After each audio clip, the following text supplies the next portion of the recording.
हरे कृष्णा। आप सभी का दिन शुभ हो। इससे पहले की कथाएं सुनने के लिए आप सबका बहुत बहुत धन्यवाद। आज सुनिए माघ मास मतमी में आगे की कथा। श्री सुखदेव जी कहते हैं, भगवान श्री कृष्ण और बलराम जी ने अक्रूर जी का भलीभांति सम्मान किया। फिर वे आराम से पलंग पर बैठ गए। उन्होंने रास्ते में जो जो इच्छाएं की थी वो सब की सब पूरी हो गई। परीक्षित, लक्ष्मी जी के आश्रय स्थान भगवान श्री कृष्ण के प्रसन्न होने पर भला ऐसी कौन सी वस्तु है जो प्राप्त नहीं हो सकती। फिर भी भगवान के परम प्रेमी भक्तजन किसी भी वस्तु की कामना नहीं करते। देवकी नंदन भगवान श्री कृष्ण ने सायंकाल का भोजन करने के बाद अक्रूर जी के पास जाकर अपने स्वजन संबंधियों के साथ कंस के व्यवहार और उसके अगले कार्यक्रम के संबंध में पूछा। भगवान श्री कृष्ण ने कहा, चाचा जी, आपका हृदय तो बड़ा शुद्ध है। आपको यात्रा में कोई कष्ट तो नहीं हुआ? स्वागत है, मैं आपकी मंगल कामना करता हूँ। मथुरा के हमारे आत्मीय सौहृद कुटुंबी और अन्य संबंधी सब कुशल और स्वस्थ तो है ना? हमारा नाम मात्र का मामा कंस तो हमारे कुल के लिए एक भयंकर व्याधि है। जब तक उसकी बढ़ती हो रही है तब तक हम अपने वंश वालों और उनके बाल बच्चों का कुशल मंगल क्या पूछें। चाचा जी, हमारे लिए ये बड़े दुख की बात है कि मेरे ही कारण मेरे निरपराध और सदाचारी माता पिता को अनेकों प्रकार की यातनाएं झेलनी पड़ी, तरह तरह के कष्ट उठाने पड़े।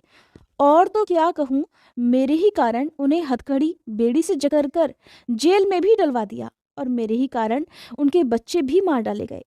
मैं बहुत दिनों से चाहता था कि आप लोगों में से किसी न किसी का दर्शन तो हो। ये बड़े सौभाग्य की बात है कि आज मेरी वह अभिलाषा पूरी हो गई। हे सौम्य स्वभाव चाचा जी, अब आप कृपा करके ये बतलाइए कि आपका शुभागमन किस उद्देश्य से हुआ है। श्री सुखदेव जी कहते हैं, परीक्षित, जब भगवान श्री कृष्ण ने अक्रूर जी से इस प्रकार प्रश्न किया तब उन्होंने बतलाया कि कंस ने तो सभी यदुवंशियों से घोर बैर ठान रखा है। वह वसुदेव जी को मार डालने का भी उद्यम कर चुका है। अक्रूर जी ने कंस का संदेश और जिस उद्देश्य से उसने स्वयं अक्रूर जी को दूत बनाकर भेजा था, और नारद जी ने जिस प्रकार वसुदेव के घर श्री कृष्ण के जन्म लेने का वृतांत उसको बता दिया था, वो सब कह सुनाया।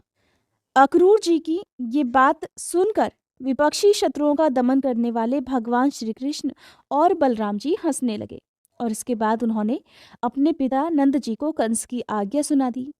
तब नंद बाबा ने सभी गोपों को आज्ञा दी कि सारा गोरस एकत्र करो, भेंट की सामग्री ले लो और छकड़े जोड़ो। कल प्रातःकाल ही हम सब मथुरा की यात्रा करेंगे और वहां चलकर राजा कंस को गोरस देंगे। वहां एक बहुत बड़ा उत्सव हो रहा है। उसे देखने के लिए देश की सारी प्रजा इकट्ठी हो रही है। हम लोग भी उसे देखेंगे। नंद बाबा ने गांव के कोतवाल द्वारा ये घोषणा सारे व्रज में करवा दी। परीक्षित, जब गोपियों ने सुना कि हमारे मनमोहन श्याम सुंदर और गौर सुंदर बलराम जी को मथुरा ले जाने के लिए अक्रूर जी व्रज में आए हैं, तब तो उनके हृदय में बड़ा दुख हुआ। वे व्याकुल हो गई। भगवान श्री कृष्ण के मथुरा जाने की बात सुनते ही बहुतों के हृदय में तो ऐसी जलन हुई कि उनकी गरम गरम सांसें चलने लगी। मुख कमल कुम्हला गया और बहुतों की ऐसी दशा हो गई कि वे इस प्रकार अचेत हो गईं कि उन्हें खिसकी हुई ओढ़नी, गिरते हुए कंगन और ढीले हुए जूड़ों तक का पता नहीं चला। भगवान के स्वरूप का ध्यान आते ही बहुत सी गोपियों की चित्तवृत्तियां सर्वथा निवृत्त हो गईं, मानो वे समाधिस्थ आत्मा में स्थित हो गई हों और उन्हें अपने शरीर का और संसार का कुछ ध्यान ही नहीं रहा। बहुत सी गोपियों के सामने भगवान श्री कृष्ण का प्रेम, उनकी मंद मंद मुस्कान और हृदय को स्पर्श करने वाली विचित्र पदों से युक्त मधुर वाणी नाचने लगी। वे उसमें तल्लीन हो गईं। गोपियां कहने लगी, धन्य हो विधाता, तुम सब कुछ विधान तो करते हो, परंतु तुम्हारे हृदय में दया का लेश भी नहीं है। पहले तो तुम सौहार्द और प्रेम से जगत के प्राणियों को एक दूसरे के साथ जोड़ देते हो और फिर उन्हें आपस में एक भी कर देते हो, मिला देते हो, परंतु अभी उनकी आशा अभिलाषाएं पूरी भी नहीं हो पाती। वे तृप्त भी नहीं हो पाते कि तुम उन्हें व्यर्थ ही अलग अलग भी कर देते हो। सच है, तुम्हारा ये खिलवाड़ बच्चों के खेल की तरह व्यर्थ ही है। ये कितने दुख की बात है विधाता। तुमने पहले हमें प्रेम का वितरण करने वाले श्याम सुंदर का मुख कमल दिखलाया। कितना सुंदर है वो! काले काले घुंघराले बाल कपोलों पर झलक रहे हैं। विधाता, एक बार तो हमें वह परम सुंदर मुख कमल दिखलाया और अब उसे ही हमारी आंखों से ओझल कर रहे हो। सचमुच तुम्हारी ये करतूत बहुत ही अनुचित है। हम जानती हैं कि इसमें अक्रूर जी का दोष नहीं है। ये तो साफ साफ तुम्हारी ही क्रूरता है। वास्तव में तुम ही अक्रूर जी के नाम से यहाँ आए हो और अपनी ही दी हुई आंखें तुम हमसे मूर्ख की तरह छीन भी रहे हो। इनके द्वारा हम श्याम सुंदर के एक एक अंग में तुम्हारी सृष्टि का संपूर्ण सौंदर्य निहारा करती थी। विधाता, तुम्हें ऐसा नहीं होना चाहिए। अहो, नंद नंदन श्याम सुंदर को भी नए नए लोगों से नेह लगाने की चाट पड़ गई है। देखो तो सही, इनका सौहार्द, इनका प्रेम एक क्षण में ही कहाँ चला गया। हमें तो अपने घर द्वार, स्वजन संबंधी, पुत्र पौत्र आदि को छोड़कर इनकी दासी बनना पड़ा और इन्हीं के लिए आज हमारा हृदय शोकातुर हो रहा है और ये ऐसे निष्ठुर हैं कि हमारी ओर देखते तक नहीं। आज की रात का प्रातःकाल तो मथुरा की स्त्रियों के लिए निश्चय ही बड़ा मंगलमय होगा। आज उनकी बहुत दिनों की अभिलाषाएं अवश्य ही पूरी हो जाएंगी। जब हमारे ब्रजराज श्याम सुंदर अपनी तिरछी चितवन और मंद मंद मुस्कान से युक्त मुखारविंद का मादक मधु वितरण करते हुए मथुरापुरी में प्रवेश करेंगे, तब वे उसका पान करके धन धन्य हो जाएंगी। यद्यपि हमारे श्याम सुंदर धैर्यवान होने के साथ ही नंद बाबा आदि गुरुजनों की आज्ञा में रहते हैं, फिर भी मथुरा की युवतियां अपने मधु के समान मधुर वचनों से इनका मन बरबस अपनी ओर खींच लेंगी और ये उनकी सलज्ज मुस्कान और विलासपूर्ण भाव भंगी से वहीं रम जाएंगे। और फिर हम ग्वार ग्वालिनों के पास भला ये लौटकर वापस क्यों आने लगे। धन्य है आज हमारे श्याम सुंदर का दर्शन करके मथुरा के भोज, अंधक और वृष्णिवंशी यादवों के नेत्र अवश्य ही परमानंद का साक्षात्कार करेंगे। आज उनके यहाँ महान उत्सव होगा। साथ ही जो लोग वहां से मथुरा जाते हुए रमा रमण गुणसागर नट नागर देवकी नंदन श्याम सुंदर का मार्ग में दर्शन करेंगे, वे भी निहाल हो जाएंगे। श्री कृष्ण के मथुरा जाने की बात पता चलते ही अब गोपियां अक्रूर जी को ही कोसने लगी। उन्हें तो अब अक्रूर जी भी एक शत्रु की तरह दिखाई देने लगे। एक दूसरे से कहने लगी, देखो सखी, ये अक्रूर कितना निष्ठुर, कितना हृदयहीन है। इधर तो हम गोपियां इतनी दुखी हो रही हैं और ये हमारे परम प्रियतम नंद दुलारे श्याम सुंदर को हमारी आंखों से ओझल करके बहुत दूर ले जाना चाहता है और दो बात कहकर हमें धीरज भी नहीं बंधाता, आश्वासन भी नहीं देता। सचमुच ऐसे अत्यंत क्रूर पुरुष का अक्रूर नाम होना ही नहीं चाहिए था। सखी, और हमारे ये श्याम सुंदर भी तो कम निष्ठुर नहीं है। देखो देखो, वे रथ पर भी बैठ गए और मतवाले गोपगण छकड़ों द्वारा उनके साथ जाने के लिए कितनी जल्दी मचा रहे हैं। सचमुच ये मूर्ख हैं। और हमारे बड़े बूढ़े, उन्होंने तो इन लोगों की जल्दबाजी देखकर उपेक्षा ही कर दी कि जाओ, जो मन में आए वो करो, अब हम क्या करें। आज विधाता सर्वथा हमारे प्रतिकूल चेष्टा कर रहा है। चलो हम स्वयं ही चलकर अपने प्राण प्यारे श्याम सुंदर को रोकेंगी। कुल के बड़े बूढ़े और बंधुजन हमारा क्या कर लेंगे। अरे सखी, हम आधे क्षण के लिए भी प्राण वल्लभ नंद नंदन का संग छोड़ने में असमर्थ थी और आज हमारे दुर्भाग्य ने हमारे सामने उनका वियोग उपस्थित करके हमारे मन को नष्ट और व्याकुल कर दिया है। सखियों, जिनकी प्रेम भरी मनोहर मुस्कान, रहस्य की मीठी मीठी बातें, विलासपूर्ण चितवन, रास लीला की वे रात्रियां जो बहुत विशाल थीं, एक क्षण के समान बिता दी थी, अब भला उनके बिना हम उन्हीं की दी हुई अपार विरह व्यथा का पार कैसे पाएंगी। एक दिन की नहीं, हर दिन की बात है।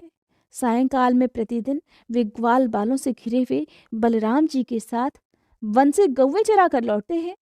उनकी काली काली घुंघराली अलकें और गले के पुष्पहार गौओं के खुर की रज से ढके रहते हैं।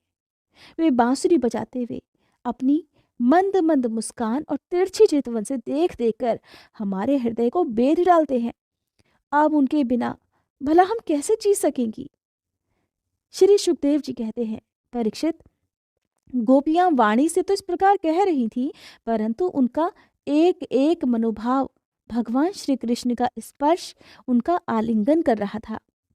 वे विरह की भावना से अत्यंत व्याकुल हो गई और सब लाज धर्म छोड़कर हे गोविंद, हे दामोदर, हे माधव इस प्रकार ऊंची आवाज से पुकार पुकार कर एक साथ ऊंचे ऊंचे स्वर से रोने लगी।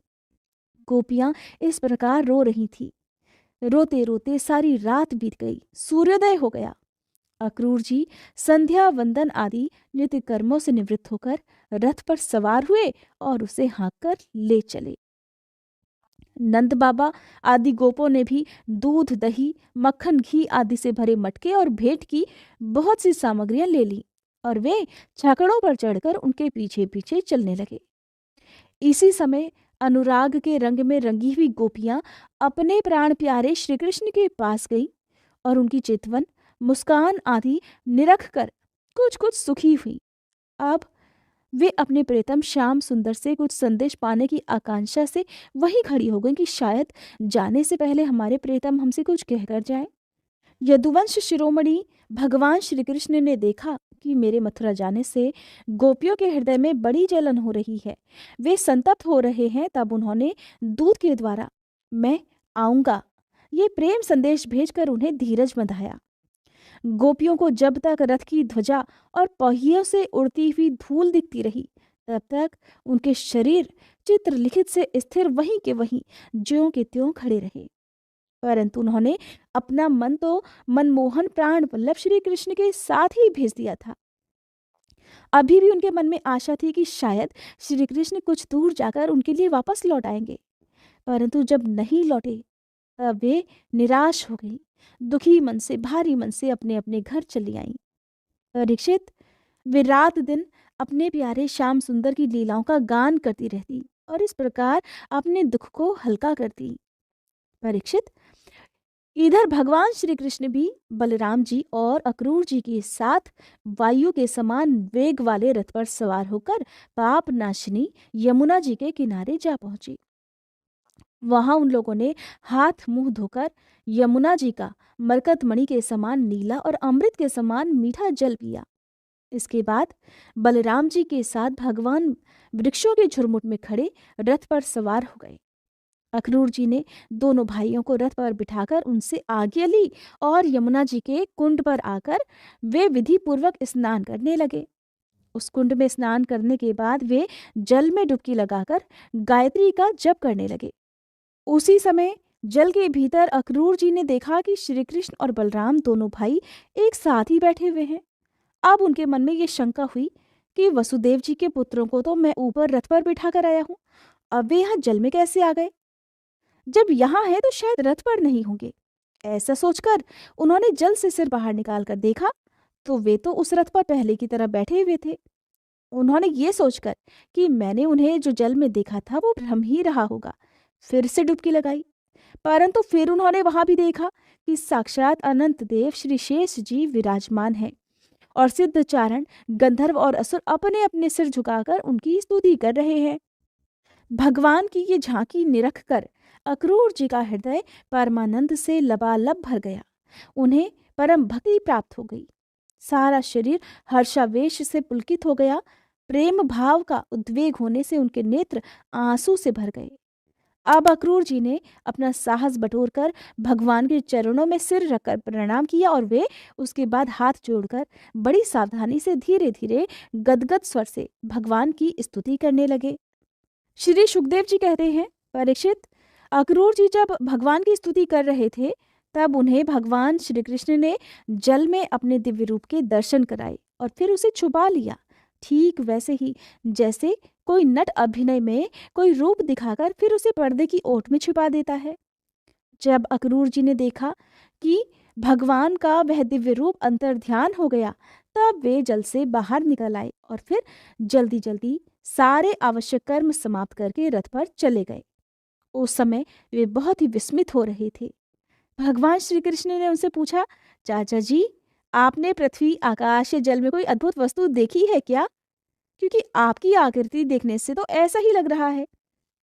अक्रूर जी ने कहा, प्रभु, सारी पृथ्वी, आकाश या जल में, सारे जगत में जितने भी अद्भुत पदार्थ हैं वे सब तो आप में ही हैं, क्योंकि आप विश्व रूप हैं। जब मैं आपको ही देख रहा हूँ, तब ऐसी कौन सी अद्भुत वस्तु रह जाती है जो मैंने ना देखी हो? भगवान, जितनी भी अद्भुत वस्तुएं हैं, वे पृथ्वी में हो या जल में या फिर आकाश में, सबकी सब जिनमें है, उन्हीं आपको मैं देख रहा हूँ। अक्रूर जी ने ऐसा कहकर रथ हाँक दिया और फिर भगवान श्री कृष्ण तथा बलराम जी को लेकर दिन ढलते ढलते वे मथुरापुरी जा पहुंचे। परीक्षित, मार्ग में स्थान स्थान पर गांवों के लोग मिलने के लिए आते और भगवान श्री कृष्ण तथा बलराम जी को देखकर आनंद मगन हो जाते। वे लगातार उनकी ओर देखने लगते, अपनी नजर हटा ही नहीं पाते थे। नंद बाबा आदि व्रजवासी तो पहले ही वहां पहुंच गए थे और मथुरापुरी के बाहरी उपवन में रुककर उनकी ही प्रतीक्षा कर रहे थे। उनके पास पहुंचकर जगदीश्वर भगवान श्री कृष्ण ने विनीत भाव से खड़े अक्रूर जी का हाथ अपने हाथ में लेकर मुस्कुराते हुए कहा, चाचा जी, आप रथ लेकर पहले मथुरापुरी में प्रवेश कीजिए और अपने घर जाइए। हम लोग पहले यहाँ उतरकर फिर नगर देखने के लिए आएंगे। अक्रूर जी ने कहा, प्रभु, आप दोनों के बिना मैं मथुरा में नहीं जा सकता। स्वामी, मैं आपका भक्त हूँ। हे भक्त वत्सल प्रभु, आप मुझे मत छोड़िए। भगवान, आइए चलें। मेरे परम हितैषी और सच्चे सुहृद भगवान, आप बलराम जी, ग्वाल बालों और नंदराय जी आदि आत्मियों के साथ चलकर हमारा घर सनाथ कीजिए। हम गृहस्थ हैं, आप अपने चरणों की धूलि से हमारा घर पवित्र कर दीजिए। आपके चरणों की धोवन से अग्नि, देवता, पितर सब के सब तृप्त हो जाते हैं। प्रभु, आपके युगल चरणों को पखार कर महात्मा बलि ने वह यश प्राप्त किया जिसका गान संत पुरुष किया करते हैं। केवल यश ही नहीं, उन्हें अतुलनीय ऐश्वर्य और वह गति प्राप्त हुई जो अनन्य प्रेमी भक्तों को होती है। आपके चरणोदक गंगा जी ने तीनों लोक पवित्र कर दिए। सचमुच वे मूर्तिमान पवित्रता हैं। उन्हीं के स्पर्श से राजा सगर के पुत्रों को सद्गति प्राप्त हुई और उसी जल को स्वयं भगवान शंकर ने अपने सिर पर धारण किया। हे यदुवंश शिरोमणे, आप देवताओं के भी आराध्य देव हैं, जगत के स्वामी हैं। आपके गुण और लीलाओं का श्रवण और कीर्तन बड़ा ही मंगलकारी है। उत्तम पुरुष आपके गुणों का कीर्तन करते रहते हैं। नारायण, मैं आपको नमस्कार करता हूँ। श्री भगवान कहने लगे, चाचा जी, मैं दाऊ भैया के साथ आपके घर आऊंगा और पहले इस यदुवंशियों के द्रोही कंस को मारकर तब अपने सभी सुहृद स्वजनों का प्रेय करूंगा। श्री सुखदेव जी कहते हैं, परीक्षित, भगवान के इस प्रकार कहने पर अक्रूर जी कुछ अनमने से हो गए। उन्होंने फिर पुरी में प्रवेश करके कंस से श्री कृष्ण और बलराम के ले आने का समाचार सुनाया और फिर अपने घर चले गए। दूसरे दिन तीसरे पहर बलराम जी और ग्वाल बालों के साथ भगवान श्री कृष्ण ने मथुरापुरी को देखने के लिए नगर में प्रवेश किया। भगवान ने देखा कि नगर के परकोटे में स्फटिक मणि के बहुत ऊंचे ऊंचे प्रधान दरवाजे और घरों में भी बड़े बड़े फाटक बने हुए हैं। उनमें सोने के बड़े बड़े किवाड़ लगे हुए हैं और सोने के ही तोरण बने हुए हैं। नगर के चारों ओर तांबे के और पीतल की चारदीवारी बनी हुई है। खाई के कारण और कहीं से उस नगर में प्रवेश करना बड़ा कठिन है। स्थान स्थान पर सुंदर सुंदर उद्यान और रमणीक उपवन हैं। केवल स्त्रियों के उपयोग में आने वाले बगीचे भी शोभायमान हैं। सोने से सजे हुए चौराहे, धनियों के महल, उन्हीं के साथ के बगीचे, कारीगरों के बैठने के स्थान या प्रजावर्ग के सभा भवन और साधारण लोगों के निवास गृह नगर की शोभा बढ़ा रहे हैं। वैदूर्य, हीरे, स्फटिक, नीलम, मूंगे, मोती और पन्ने आदि से जड़े हुए छज्जे, चबूतरे, झरोखे और फर्श आदि जगमगा रहे हैं। उन पर बैठे हुए कबूतर, मोर आदि पक्षी तरह तरह की बोली बोल रहे हैं। सड़क, बाजार, गली और चौराहों पर खूब छिड़काव किया गया है। जगह जगह पर फूलों के गजरे, ज्वारे, खील और चावल बिखरे हुए हैं। परीक्षित, वसुदेव नंदन भगवान श्री कृष्ण और बलराम जी ने ग्वाल बालों के साथ राजपथ से मथुरा नगरी में प्रवेश किया। उस समय नगर की नारियां बड़ी उत्सुकता से उन्हें देखने के लिए झटपट अटारियों पर चढ़ गई। किसी किसी ने जल्दी जल्दी के कारण अपने वस्त्र और गहने उल्टे पुल्टे पहन लिए। किसी ने भूल से कुंडल, कंगन आदि जोड़े से पहने जाने वाले आभूषणों में से केवल एक ही पहना और चल पड़ी। कोई एक ही कान में पत्र नामक आभूषण धारण कर पाई थी, तो किसी ने एक ही पाँव में पाजेब पहन रखी थी। दूसरे में पहनना ही भूल गई। कोई एक ही आंख में काजल लगा पाई और दूसरी बिना काजल के ही चल पड़ी। कई रमणियां तो भोजन कर रही थी तो वे हाथ का कौर फेंक कर ही चल पड़ी। सबका मन उत्साह और आनंद से भर रहा था। कोई कोई उपटन लगवा रही थी तो वे बिना स्नान किए ही दौड़ पड़ी। जो सो रही थी वे कोलाहल सुनकर उठ खड़ी हुई और उसी अवस्था में दौड़ी चली गईं। जो माताएं अपने बच्चों को दूध पिला रही थी वे उन्हें गोद से हटाकर भगवान श्री कृष्ण को देखने के लिए चल पड़ी। कमल नयन भगवान श्री कृष्ण मतवाले गजराज के समान बड़ी मस्ती से चल रहे थे। उन्होंने लक्ष्मी जी को भी आनंदित करने वाले अपने श्याम सुंदर विग्रह से नगर नारियों के नेत्रों को बड़ा आनंद दिया और अपनी विलासपूर्ण प्रगल्भ हंसी और प्रेम भरी चितवन से उनके मन चुरा लिए। मथुरा की स्त्रियां बहुत दिनों से भगवान श्री कृष्ण की अद्भुत लीलाएं सुनती आ रही थी। उनके चित्त चिरकाल से श्री कृष्ण के लिए चंचल व्याकुल हो रहे थे। आज कहीं जाकर उन्होंने श्री कृष्ण को देखा। भगवान श्री कृष्ण ने भी अपनी प्रेम भरी चितवन और मंद मुस्कान की सुधा से सींचकर उनका सम्मान किया। परीक्षित, उन स्त्रियों ने नेत्रों के द्वारा भगवान को अपने हृदय में ले जाकर उनके आनंदमय स्वरूप का आलिंगन किया। उनका शरीर पुलकित हो गया और बहुत दिनों की विरह व्याधि शांत हो गई। मथुरा की नारियां अपने अपने महल की अटारियों पर चढ़कर बलराम और श्री कृष्ण पर पुष्पों की वर्षा करने लगी।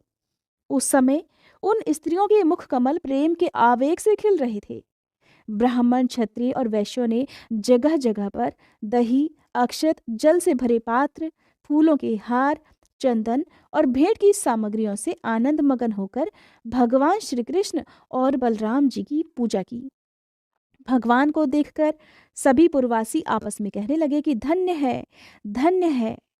गोपियों ने ऐसी कौन सी महान तपस्या की है जिसके कारण वे मनुष्य मात्र को परमानंद देने वाले इन दोनों मनोहर किशोरों को देखती रहती हैं।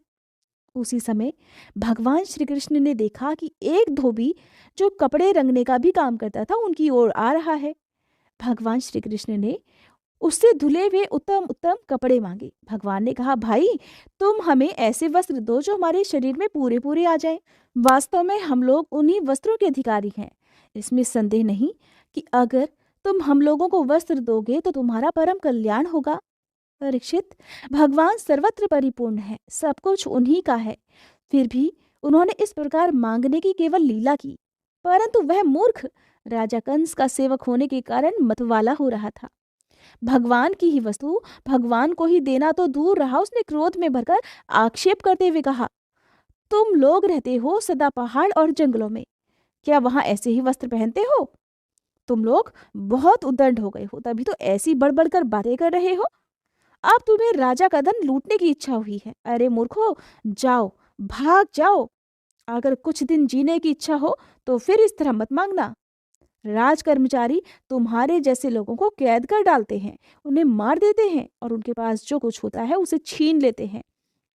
जब वह धोबी इस प्रकार बहुत कुछ बहक बहकर बातें करने लगा तब भगवान श्री कृष्ण ने थोड़ा क्रोधित होकर उसे एक तमाचा लगाया और उसका सिर धड़ाम से नीचे गिर पड़ा। ये देखकर उस धोबी के अधीन काम करने वाले सब के सब कपड़ों के गट्ठर वहीं छोड़कर इधर उधर भाग गए। भगवान ने उन वस्त्रों को ले लिया। भगवान श्री कृष्ण और बलराम जी ने मनमाने वस्त्र पहन लिए तथा बचे हुए वस्त्रों में से बहुत से अपने साथी ग्वाल बालों को भी दिए। बहुत से कपड़े तो वहीं जमीन पर ही छोड़कर चल दिए। भगवान श्री कृष्ण और बलराम जब कुछ आगे बढ़े तब उन्हें एक दर्जी मिला। भगवान का अनुपम सौंदर्य देखकर उसे बड़ी प्रसन्नता हुई।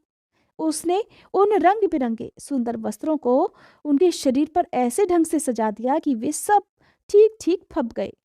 अनेक प्रकार के वस्त्रों से विभूषित होकर दोनों भाई और भी अधिक सुंदर लगने लगे। भगवान श्री कृष्ण उस दर्जी पर बहुत प्रसन्न हुए। उन्होंने उसे इस लोक में भरपूर धन संपत्ति, बल, ऐश्वर्य, अपनी स्मृति और दूर तक देखने सुनने आदि की इंद्रिय संबंधी शक्तियां दे दी और मृत्यु के बाद के लिए अपना सार रूप मोक्ष भी दे दिया। इसके बाद भगवान श्री कृष्ण सुदामा माली के घर गए।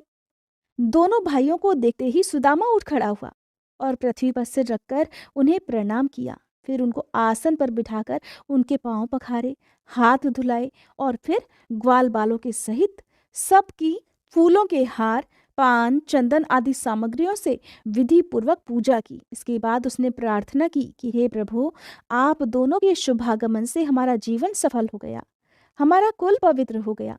आज हम पितर, ऋषि और देवताओं के ऋण से मुक्त हो गए। वे हम पर परम संतुष्ट हैं। आप दोनों संपूर्ण जगत के परम कारण हैं। आप संसार के अभ्युदय, उन्नति और निश्रेयस मोक्ष के लिए ही इस पृथ्वी पर अपने ज्ञान, बल आदि अंशों के साथ अवतरित हुए हैं। यद्यपि आप प्रेम करने वालों से ही प्रेम करते हैं, भजन करने वालों को ही भजते हैं, फिर भी आपकी दृष्टि में विषमता नहीं है, क्योंकि आप सारे जगत के परम सुहृद और आत्मा हैं। आप सभी प्राणियों को एक समान समझते हैं। प्रभु, मैं आपका दास हूँ। आप दोनों मुझे आज्ञा दीजिए कि मैं आप लोगों की क्या सेवा करूं। भगवान, जीव पर आपका ये बहुत बड़ा अनुग्रह है, पूर्ण कृपा प्रसाद है कि आप उसे आज्ञा देकर किसी कार्य में नियुक्त करते हैं। राजन, सुदामा माली ने इस प्रकार प्रार्थना करने के बाद भगवान का अभिप्राय जानकर बड़े प्रेम और आनंद से भरकर अत्यंत सुंदर सुंदर और सुगंधित पुष्पों से गुथे हुए हार उन्हें पहनाए। जब ग्वालबाल और बलराम जी के साथ भगवान श्री कृष्ण उन सुंदर सुंदर मालाओं से अलंकृत हो गए, तब उन वरदायक प्रभु ने प्रसन्न होकर विनीत और शरणागत सुदामा को श्रेष्ठ वरदान दिए। सुदामा माली ने उनसे ये वर मांगा कि प्रभु, आप ही समस्त प्राणियों की आत्मा हैं। सर्वस्वरूप आपके चरणों में मेरी अविचल भक्ति हो। आपके भक्तों से मेरा सौहार्द, मैत्री का संबंध हो और समस्त प्राणियों के प्रति अहेतुक दया का भाव बना रहे। भगवान श्री कृष्ण ने सुदामा को उसके मांगे हुए वर तो दिए ही, ऐसी लक्ष्मी भी दी जो वंश परंपरा के साथ बढ़ती जाए, और साथ ही बल, आयु, कीर्ति और कांति का भी वरदान दिया। इसके बाद श्री कृष्ण बलराम जी के साथ वहां से विदा हो गए। श्री सुखदेव जी कहते हैं, हे परीक्षित, इसके बाद भगवान श्री कृष्ण जब अपनी मंडली के साथ राजमार्ग से आगे बढ़े, तब उन्होंने एक युवती स्त्री को देखा। उसका मुंह तो सुंदर था, परंतु वह शरीर से कुबड़ी थी। इसी से उसका नाम पड़ गया था कुब्जा। वह अपने हाथ में चंदन का पात्र लिए हुए जा रही थी। भगवान श्री कृष्ण प्रेम रस का दान करने वाले हैं, तो उन्होंने कुब्जा पर कृपा करने के लिए हंसते हुए उससे पूछा, सुंदरी, तुम कौन हो? ये चंदन किसके लिए ले जा रही हो? कल्याणी, हमें सब बात सच सच बतला दो। ये उत्तम चंदन, ये अंगराग हमें भी दो। इस दान से शीघ्र ही तुम्हारा परम कल्याण होगा। उबटन आदि लगाने वाली सैरंध्री कुब्जा ने कहा, परम सुंदर, मैं तो कंस की प्रिय दासी हूँ। महाराज मुझे बहुत मानते हैं। मेरा नाम त्रिवक्रा अर्थात कुब्जा है। मैं उनके यहाँ चंदन, अंगराग लगाने का काम करती हूँ। मेरे द्वारा तैयार किए हुए चंदन और अंगराग भोजराज कंस को बहुत भाते हैं, परंतु आप दोनों से बढ़कर उसका और कोई उत्तम पात्र है ही नहीं। भगवान के सौंदर्य, सुकुमारता, रसिकता, मंदहास्य, प्रेमालाप और चारु चितवन से कुब्जा का मन हाथ से निकल गया। उसने भगवान पर अपना हृदय न्यौछावर कर दिया। उसने उन दोनों भाइयों को वह सुंदर और गाढ़ा अंगराग दे दिया। तब भगवान श्री कृष्ण ने अपने सांवले शरीर पर पीले रंग का और बलराम जी ने अपने गोरे शरीर पर लाल रंग का अंगराग लगाया। नाभि से ऊपर के भाग में अनुरंजित होकर भी अत्यंत सुशोभित लगने लगे। भगवान श्री कृष्ण उस कुब्जा पर बहुत प्रसन्न हुए। उन्होंने अपने दर्शन का प्रत्यक्ष फल दिखलाने के लिए 3 जगह से टेढ़ी किंतु सुंदर मुख वाली कुब्जा को सीधी करने का विचार किया। तब भगवान ने अपने चरणों से कुब्जा के पैर के दोनों पंजे दबा लिए और हाथ ऊंचा करके 2 अंगुलियां उसकी ठोड़ी में लगाई और उसके शरीर को थोड़ा सा उचका दिया। उचकाते ही उसके सारे अंग सीधे और एक समान हो गए। प्रेम और मुक्ति के दाता भगवान के स्पर्श से वे तत्काल विशाल नितंब और पीन पयोधरों से युक्त एक उत्तम युवती बन गई। उसी क्षण कुब्जा रूप, गुण और उदारता से संपन्न हो गई। उसके मन में भगवान के मिलन की कामना जाग उठी। उसने उनके दुपट्टे का छोर पकड़कर मुस्कुराते हुए कहा, हे वीर शिरोमणि, आइए घर चलें। अब मैं आपको यहाँ नहीं छोड़ सकती, क्योंकि आपने मेरे मन को मथ डाला है। हे पुरुषोत्तम, मुझ दासी पर प्रसन्न होइए। जब बलराम जी के सामने ही कुब्जा ने इस प्रकार प्रार्थना की, तब भगवान श्री कृष्ण ने अपने साथी ग्वाल बालों के मुंह की ओर देखकर हंसते हुए उससे कहा, सुंदरी, तुम्हारा घर संसारी लोगों के लिए अपनी मानसिक व्याधि मिटाने का साधन है। मैं अपना कार्य पूरा करके अवश्य ही वहां आऊंगा। हमारे जैसे बेघर के बटोहियों को तुम्हारा ही तो आसरा है। इस प्रकार मीठी मीठी बातें करके भगवान श्री कृष्ण ने उसे विदा कर दिया। जब वे व्यापारियों के बाजार में पहुंचे, तब उन व्यापारियों ने उनका और बलराम जी का पान, फूलों के हार, चंदन और तरह तरह की भेंट उपहारों से पूजन किया। उनके दर्शन मात्र से स्त्रियों के हृदय में प्रेम का आवेग, मिलन की आकांक्षा जग उठती थी। यहाँ तक कि उन्हें अपने शरीर की सुध भी नहीं रहती। उनके वस्त्र, जूड़े और कंगन ढीले पड़ जाते थे और वे चित्रलिखित मूर्तियों की तरह ज्यों की त्यों खड़ी रह जाती थीं। इसके बाद भगवान श्री कृष्ण पूर्ववासियों से धनुष यज्ञ का स्थान पूछते हुए रंगशाला में जा पहुंचे और वहां उन्होंने इंद्रधनुष के समान एक अद्भुत धनुष देखा। उस धनुष में बहुत सारा धन लगाया गया था। अनेक बहुमूल्य अलंकारों से उसे सजाया हुआ था। उसकी खूब पूजा की गई थी और बहुत से सैनिक उस धनुष की रक्षा कर रहे थे। भगवान श्री कृष्ण ने रक्षकों के रोकने पर भी उस धनुष को बलपूर्वक उठा लिया। उन्होंने सबके देखते ही देखते उस धनुष को बाएं हाथ से उठाया, उस पर डोरी चढ़ाई और एक क्षण में खींचकर बीचों बीच से उसे दो टुकड़े कर डाले। ठीक वैसे ही जैसे बहुत बलवान मतवाला हाथी खेल ही खेल में ईख को तोड़ डालता है। जब धनुष टूटा, तब उसके शब्द से आकाश, पृथ्वी और दिशाएं भर गई। उसे सुनकर कंस भी भयभीत हो गया। अब धनुष के रक्षक आतताई असुर अपने सहायों के साथ बहुत ही बिगड़े। वे भगवान श्री कृष्ण को घेर कर खड़े हो गए और उन्हें पकड़ लेने की इच्छा से चिल्लाने लगे, ये पकड़ लो, बांध लो, जाने ना पाए। उनका दुष्ट अभिप्राय जानकर बलराम जी और श्री कृष्ण भी तनिक क्रोधित हो गए और उस धनुष के टुकड़ों को उठाकर उन्हीं से उनका काम तमाम कर दिया। उन्हीं धनुष के टुकड़ों से उन्होंने उन असुरों की सहायता के लिए कंस की भेजी हुई सेना का भी संहार कर डाला। इसके बाद वे यज्ञशाला के प्रधान द्वार से होकर बाहर निकल आए और बड़े आनंद से मथुरापुरी की शोभा देखते हुए विचरने लगे। जब नगर निवासियों ने दोनों भाइयों के इस अद्भुत पराक्रम की बात सुनी और उनके तेज, साहस और अनुपम रूप को देखा, तब उन्होंने यही निश्चय किया कि हो न हो ये दोनों कोई श्रेष्ठ देवता हैं। इस प्रकार भगवान श्री कृष्ण और बलराम जी पूरी स्वतंत्रता से मथुरापुरी में घूमने लगे। फिर जब सूर्यास्त हो गया, तब दोनों भाई ग्वाल बालों से घिरे हुए नगर से बाहर अपने डेरे पर जहाँ छकड़े थे वहीं लौट आए। तीनों लोगों के बड़े बड़े देवता चाहते थे कि लक्ष्मी हमें मिले, परंतु उन्होंने सबका परित्याग कर दिया और न चाहने वाले भगवान का वरण किया। उन्हीं को सदा के लिए अपना निवास स्थान बना लिया। मथुरापुरवासी उन्हीं पुरुष भूषण भगवान श्री कृष्ण के अंग अंग का सौंदर्य देख रहे हैं। उनका कितना सौभाग्य है। ब्रिज में भगवान की यात्रा के समय गोपियों ने विरह से आकुल होकर मथुरावासियों के संबंध में जो जो बातें कही थी, वो सब यहाँ अक्षरशः सत्य हुई। सचमुच वे परमानंद में मगन हो गए। फिर हाथ पैर धोकर श्री कृष्ण और बलराम जी ने दूध से बनी हुई खीर आदि पदार्थों का सेवन किया और कंस आगे क्या करना चाहता है, इस बात का पता लगाकर उस रात को वे वहीं आराम से सो गए।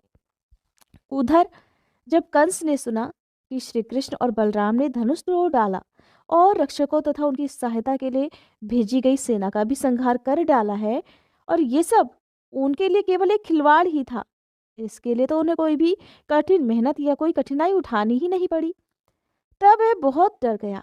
उस दुर्बुद्धि को मारे डर के देर रात तक नींद ही नहीं आई। उसे जागृत अवस्था में और सोते समय स्वप्न में बहुत सारे ऐसे अपशगुन हुए जो उसकी मृत्यु के सूचक थे। जागृत अवस्था में उसने देखा कि जल या दर्पण में शरीर की परछाई तो पड़ती है, परंतु उसमें उसका सिर नहीं दिखाई देता। अंगुली आदि की आड़ न होने पर चंद्रमा, तारे और दीपक आदि की ज्योतियां भी उसे दो दो दिखाई पड़ती हैं। छाया में छेद दिखने लगता है और कानों में अंगुली डालने पर, सुनने पर भी प्राणों का घूं घूं शब्द नहीं सुनाई पड़ता।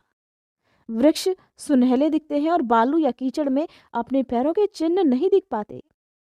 कंस ने सपने में देखा कि वह प्रेतों के गले लग रहा है, गधे पर चढ़कर चल रहा है और विष खा रहा है। उसका सारा शरीर तेल से तर है, गले में जपा कुसुम की माला है और वह नग्न होकर कहीं जा रहा है। स्वप्न और जागृत अवस्था में उसने इसी प्रकार के और भी बहुत से अपशगुन देखे। उनके कारण अब तो उसे बड़ी चिंता हो गई। वह मृत्यु से डर गया और उसे नींद नहीं आई। परीक्षित, जब रात बीत गई और सूर्य नारायण पूर्व समुद्र से ऊपर उठे, तब राजा कंस ने मल्ल क्रीड़ा अर्थात दंगल का महान उत्सव प्रारंभ करवाया। राज कर्मचारियों ने रंगभूमि को भली भांति सजा दिया। तुरही, भेरी आदि बाजे बजने लगे। लोगों के बैठने के मंच फूलों की गजरों, झंडियों, वस्त्र और बंधनवारों से सजा दिए गए। उन पर ब्राह्मण, क्षत्रिय आदि नागरिक तथा ग्रामवासी सब यथास्थान बैठ गए। राजा लोग भी अपने अपने निश्चित स्थान पर जा बैठे। राजा कंस अपने मंत्रियों के साथ मंडलेश्वरों अर्थात छोटे छोटे राजाओं के बीच में सबसे ऊंचे श्रेष्ठ राज सिंहासन पर जा बैठा। इस समय भी अपशगुनों के कारण उसका मन घबराया हुआ था। तब पहलवानों के ताल ठोकने के साथ ही बाजे बजने लगे और गर्वीले पहलवान खूब सज धज कर अपने अपने उस्तादों के साथ अखाड़े में उतर गए। चाणूर, मुष्टिक, कूट, शल और तोशल आदि प्रधान प्रधान पहलवान बाजों की सुमधुर ध्वनि से उत्साहित होकर अखाड़े में आ आकर बैठ गए। उसी समय भोजराज कंस ने नंद आदि गोपों को भी बुलवा लिया। उन लोगों ने आकर उसे तरह तरह की भेंटें दी और फिर वे जाकर एक मंच पर बैठ गए। श्री सुखदेव जी कहते हैं, काम, क्रोध आदि शत्रुओं को पराजित करने वाले हे परीक्षित, अब श्री कृष्ण और बलराम भी स्नान आदि नित्य कर्म से निवृत्त होकर दंगल के अनुरूप नगाड़े की ध्वनि सुनकर रंगभूमि देखने के लिए चल पड़े। भगवान श्री कृष्ण ने रंगभूमि के दरवाजे पर पहुंचकर देखा कि वहां तो महावत की प्रेरणा से कुवलिया पीढ़ नाम का हाथी खड़ा हुआ है। तब भगवान श्री कृष्ण ने भी अपनी कमर कस ली और घुंघराली अलके समेट ली और मेघ के समान गंभीर वाणी से महावत को ललकार कर कहने लगे, महावत, ओ महावत, हम दोनों को रास्ता दे, हमारे मार्ग से हट जा। अरे सुनता नहीं? देर मत कर, नहीं तो मैं हाथी के साथ अभी तुझे यमराज के घर पहुंचाता हूँ। भगवान श्री कृष्ण ने महावत को जब इस प्रकार धमकाया, तब वह क्रोध से तिलमिला उठा और उसने काल, मृत्यु तथा यमराज के समान अत्यंत भयंकर कुवलिया पीड़ को अंकुश की मार से क्रोधित करके श्री कृष्ण की ओर बढ़ाया। कुवलिया पीड़ हाथी ने भगवान की ओर झपटकर उन्हें बड़ी तेजी से अपनी सूंड में लपेट लिया, परंतु भगवान सूंड से बाहर सरक आए और फिर उसे एक घूंसा जमाकर उसके पैरों के बीचों बीच जा छुपे। उन्हें अपने सामने ना देखकर कुवलिया पीड़ को बड़ा क्रोध हुआ। उसने सूंघ कर भगवान को फिर से अपनी सूंड से टटोल लिया और पकड़ा भी, परंतु उन्होंने बलपूर्वक अपने आप को उससे छुड़ा लिया। इसके बाद भगवान उस बलवान हाथी की पूंछ पकड़कर खेल ही खेल में उसे 100 हाथ पीछे तक घसीट लाए, ठीक वैसे ही जैसे गरुड़ सांप को घसीट लाते हैं। इस प्रकार घूमते हुए बछड़े के साथ बालक घूमा करता है, या स्वयं भगवान श्री कृष्ण जिस प्रकार बछड़ों से खेला करते थे, वैसे ही वे उस बलवान हाथी की पूंछ पकड़कर उसे घुमाने और खेलने लगे। जब वह दाएं से घूमकर उनको पकड़ना चाहता, तब वे बाईं तरफ आ जाते, और जब वह बाईं की ओर घूमता तो वे दाईं ओर घूम जाते। इसके बाद हाथी के सामने आकर उन्होंने एक जोर का घूंसा जमाया और वे उसे गिराने के लिए इस प्रकार उसके सामने से भागने लगे मानो वह अब छू लेता है तो अब छू लेता है। भगवान श्री कृष्ण ने दौड़ते दौड़ते एक बार खेल ही खेल में पृथ्वी पर गिरने का अभिनय किया और झट वहां से उठकर भाग खड़े हुए। उस समय वह हाथी क्रोध से जलभुन रहा था। उसने समझा कि वे गिर पड़े और बड़े जोर से अपने दोनों दांत धरती पर मारे। जब कुवलिया पीड़ का ये आक्रमण व्यर्थ हो गया, तब तो वह और भी चिढ़ गया। महावतों की प्रेरणा से वह क्रोधित होकर अब भगवान श्री कृष्ण पर टूट पड़ा। भगवान ने जब उसे अपनी ओर झपटते देखा तब उसके पास चले गए और अपने एक ही हाथ से उसकी सूंड पकड़कर उसे धरती पर पटक मारा। उसके गिर जाने पर भगवान ने सिंह के समान खेल ही खेल में उसे पैरों से दबाकर उसके दांत उखाड़ लिए और फिर उन्हीं से हाथी और अन्य महावतों का काम तमाम कर दिया। परीक्षित, मरे हुए हाथी को छोड़कर भगवान श्री कृष्ण ने हाथ में उसके दांत लिए लिए ही रंगभूमि में प्रवेश किया।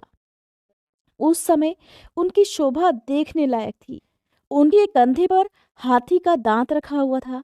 शरीर रक्त और मद की बूंदों से सुशोभित था और मुख कमल पर पसीने की बूंदें झलक रही थी।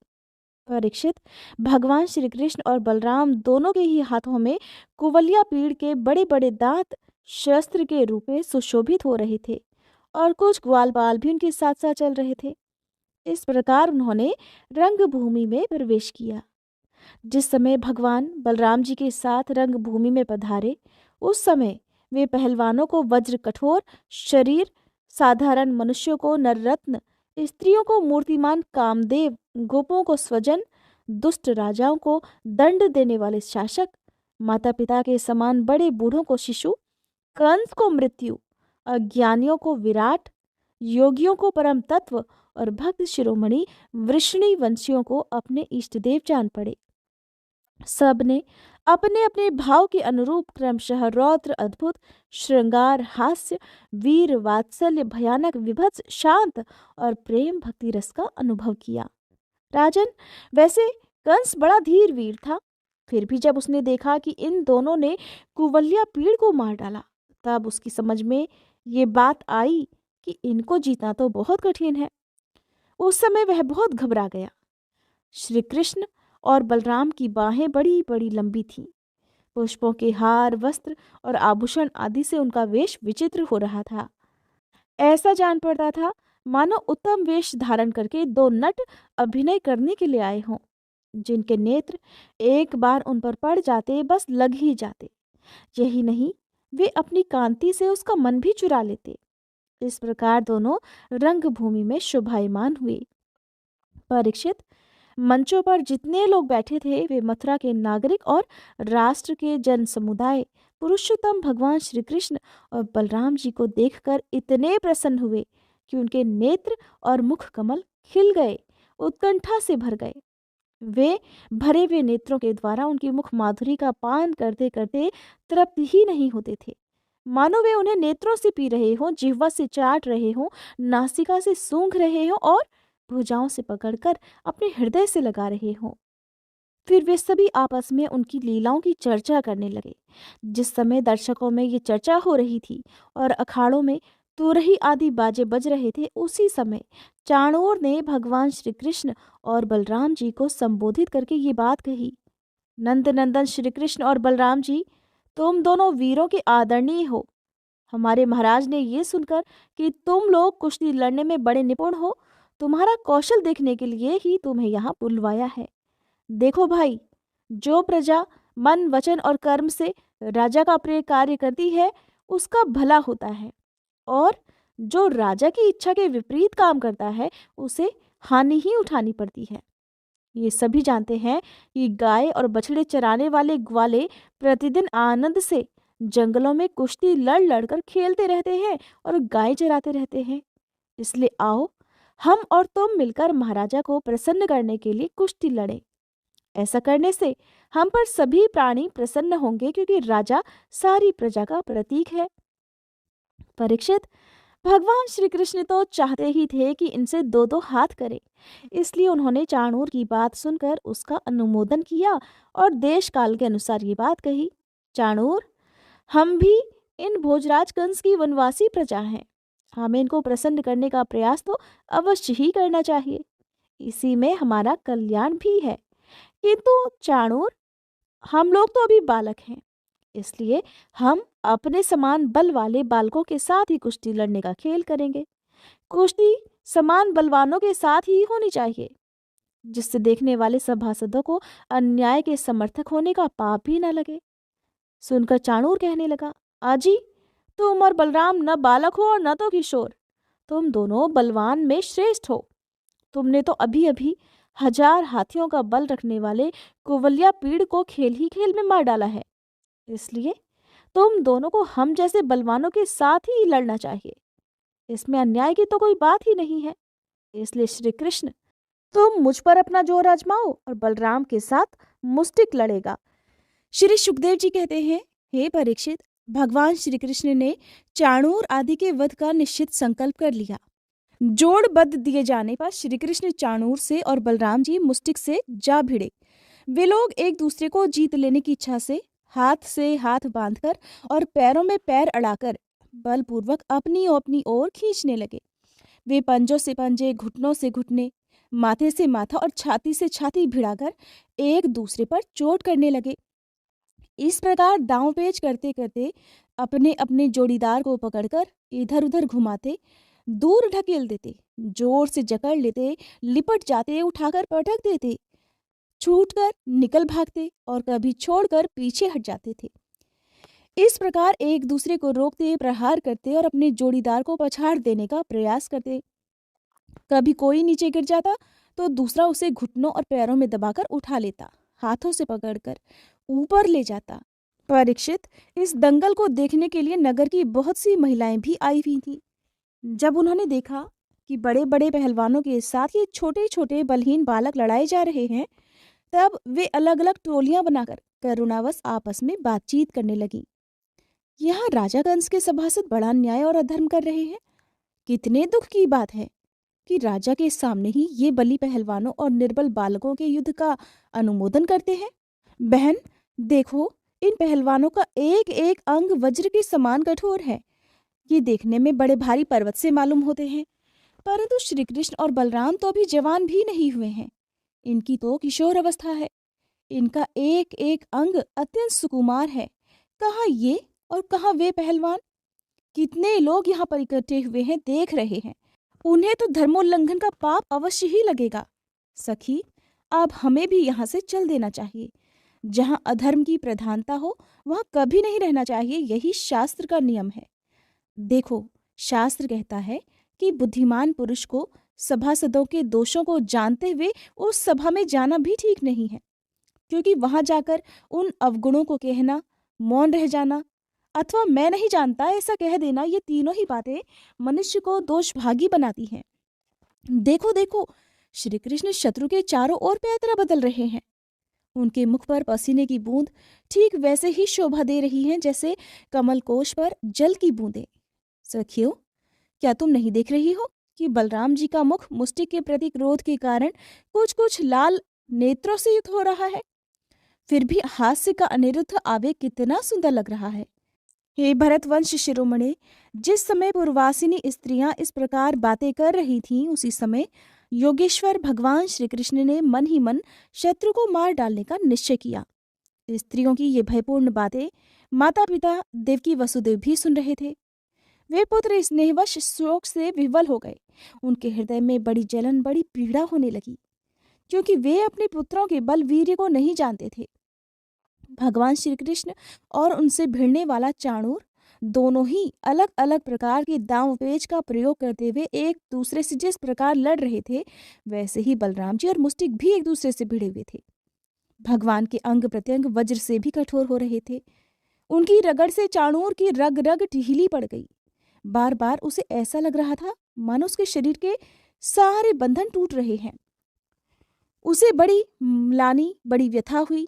अब वह अत्यंत क्रोधित होकर बाज की तरह झपटा और दोनों हाथों के घूंसे बनाकर उसने भगवान श्री कृष्ण की छाती पर प्रहार कर दिया। परंतु उसके प्रहार से भगवान थोड़ा सा भी विचलित नहीं हुए। जैसे फूलों की गजरे की मार से गजराज नहीं होते। उन्होंने चाणूर की दोनों भुजाएं पकड़ ली और उसे अंतरिक्ष में बड़े वेग से कई बार घुमाकर धरती पर दे मारा। परीक्षित, चाणूर के प्राण तो घुमाने के समय ही निकल गए थे। उसकी वेशभूषा अस्त व्यस्त हो गई, केश और मालाएं बिखर गईं और वह इंद्रध्वज के समान गिर पड़ा। इसी प्रकार मुष्टिक ने भी पहले बलराम जी को एक घूंसा मारा। इस पर बलि बलराम जी ने उसे बड़े जोर से तमाचा जड़ दिया। तमाचा लगने से वह कांप उठा और अंत में प्राणहीन होकर खून उगलता हुआ धरती पर गिर पड़ा। हे राजन, इसके बाद योद्धाओं में श्रेष्ठ भगवान बलराम जी ने अपने सामने आते ही कूट नामक पहलवान को भी खेल ही खेल में बाएं हाथ के घूंसे से मार डाला। उसी समय भगवान श्री कृष्ण ने पैर की ठोकर से शल का सिर धड़ से अलग कर दिया और तोशल को तिनके की तरह चीरकर 2 टुकड़े कर दिए। इस प्रकार दोनों धाराशायी हो गए। जब चाणूर, मुष्टिक, कूट, शल और तोशल ये 5 पहलवान मर चुके, तब जो बच रहे थे वो तो अपने प्राण बचाने के लिए स्वयं ही वहां से भाग खड़े हुए। उनके भाग जाने पर भगवान श्री कृष्ण और बलराम जी अपने समवयस्क ग्वाल बालों को खींच खींच कर उनके साथ भिड़ने और नाच गाकर भेरी ध्वनि के साथ अपने नुपुरों की झनकार को मिलाकर मल्ल क्रीड़ा, कुश्ती के खेल करने लगे। भगवान श्री कृष्ण और बलराम जी की इस अद्भुत लीला को देखकर सभी दर्शकों को बड़ा आनंद हुआ। श्रेष्ठ ब्राह्मण और साधु पुरुष धन्य है इस प्रकार कहकर प्रशंसा करने लगे। परंतु कंस को इससे बड़ा दुख हुआ। वो और भी चिढ़ गया। जब उसके प्रधान पहलवान मार डाले गए और बचे हुए सब के सब भाग गए, तब भोजराज कंस ने अपने बाजे गाजे बंद करा दिए और अपने सेवकों को ये आज्ञा दी, अरे वसुदेव के इन दुष्चरित्र लड़कों को नगर से बाहर निकाल दो, गोपों का सारा धन छीन लो और दुर्बुद्धि नंद को कैद कर लो। वसुदेव भी बड़ा कुबुद्धि और दुष्ट है, उसे शीघ्र मार डालो और उग्रसेन मेरा पिता होने पर भी अपने अनुयायियों के साथ शत्रुओं से मिला हुआ है, इसलिए उसे भी जिंदा मत छोड़ना। कंस इस प्रकार बढ़ बढ़कर बकवाद कर रहा था कि अविनाशी श्री कृष्ण कुपित होकर फुर्ती से वेग पूर्वक उछलकर लीला से ही उसके ऊंचे मंच पर जा चढ़े। जब मनस्वी कंस ने देखा कि मेरे मृत्यु रूप भगवान श्री कृष्ण सामने आ गए, तब वह सहसा अपने सिंहासन से उठ खड़ा हुआ।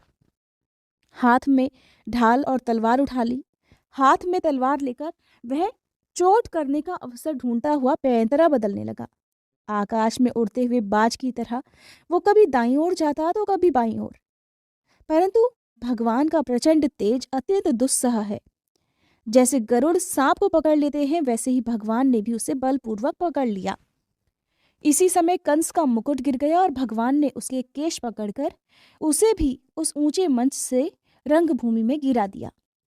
फिर परम स्वतंत्र और सारे विश्व के आश्रय भगवान श्री कृष्ण उसके ऊपर स्वयं कूद पड़े। उनके कूदते ही कंस की मृत्यु हो गई। सबके देखते देखते भगवान श्री कृष्ण कंस की लाश को धरती पर उसी प्रकार घसीटने लगे जैसे सिंह हाथी को घसीटता है। हे राजन, उस समय सबके मुंह से हाय हाय की बड़ी ऊंची आवाजें सुनाई पड़ी।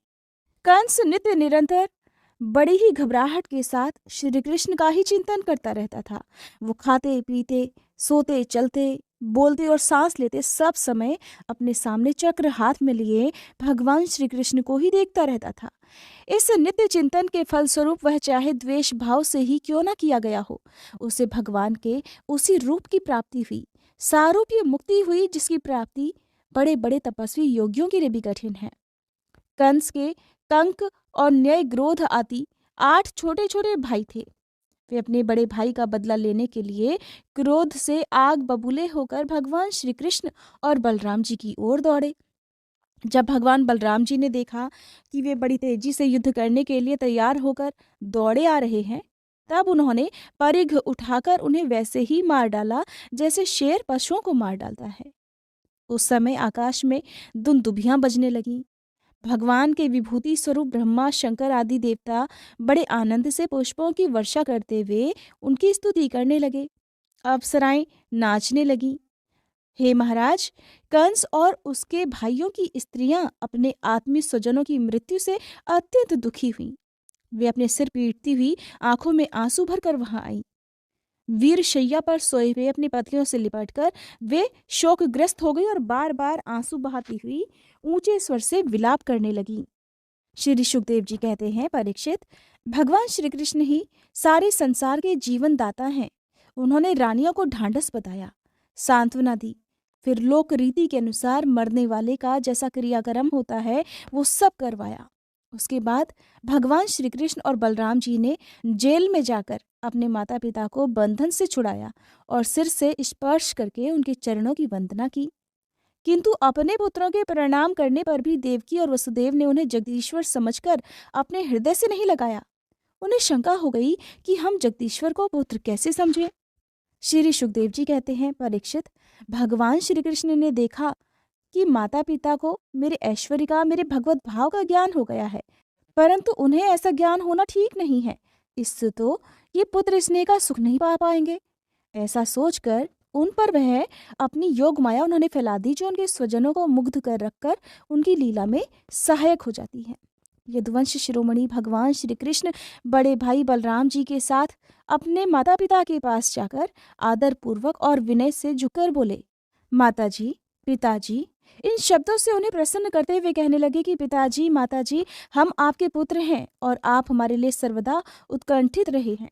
फिर भी आप हमारे बाल्य, पौगंड और किशोर अवस्था का सुख हमसे नहीं पा सके। दुर्दैववश हम लोगों को आपके पास रहने का सौभाग्य ही नहीं मिला। इसी से बालकों को माता पिता के घर में रहकर जो लाड़ प्यार का सुख मिलता है, वो हमें भी नहीं मिल सका। पिता और माता ही इस शरीर को जन्म देते हैं और इसका लालन पोषण करते हैं। तब कहीं जाकर ये शरीर धर्म, अर्थ, काम अथवा मोक्ष की प्राप्ति का साधन बनता है। अगर कोई मनुष्य 100 वर्ष तक जीकर माता और पिता की सेवा करता रहे, तब भी वह उनके उपकार से उऋण कभी नहीं हो सकता। जो पुत्र सामर्थ्य रहते हुए भी अपने माँ बाप के शरीर और धन से सेवा नहीं करता, उसके मरने पर यमदूत उसे उसके अपने शरीर का मांस खिलाते हैं। जो पुरुष समर्थ होकर भी बूढ़े माता पिता, सती पत्नी, बालक, संतान, गुरु, ब्राह्मण और शरणागत का भरण पोषण नहीं करता, वो जीता हुआ भी मुर्दे के समान ही है। पिताजी, हमारे इतने दिन व्यर्थ हो गए, क्योंकि कंस के भय से सदा उद्विग्न चित्त रहने के कारण हम आपकी सेवा करने में असमर्थ रहे। मेरी माँ और मेरे पिताजी, आप हम दोनों को क्षमा कर दीजिए। हाय, दुष्ट कंस ने आपको इतने इतने कष्ट दिए, परंतु हम परतंत्र रहने के कारण आपकी कोई भी सेवा नहीं कर सके। श्री सुखदेव जी कहते हैं, परीक्षित, अपनी लीला से मनुष्य बने हुए विश्वात्मा श्रीहरि की इस वाणी से मोहित होकर देवकी वसुदेव ने उन्हें गोद में उठा लिया और हृदय से लगाकर परमानंद प्राप्त किया।